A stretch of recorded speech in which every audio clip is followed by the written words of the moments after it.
Welcome to On Chemistry. This is 365 Chemistry series. Organic chemistry questions for you.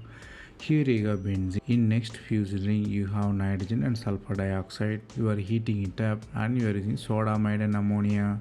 You should find what will be the final product. Here the concept lies in the leaving group ability. Here nitrogen and sulfur dioxide are very good leaving group because of multiple bond formation. Since both are gases, you are heating it up.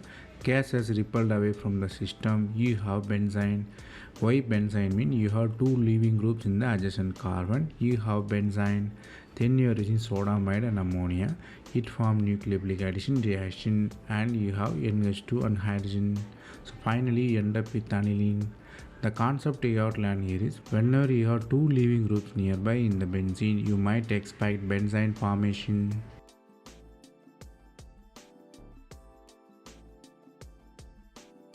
That's all from this video.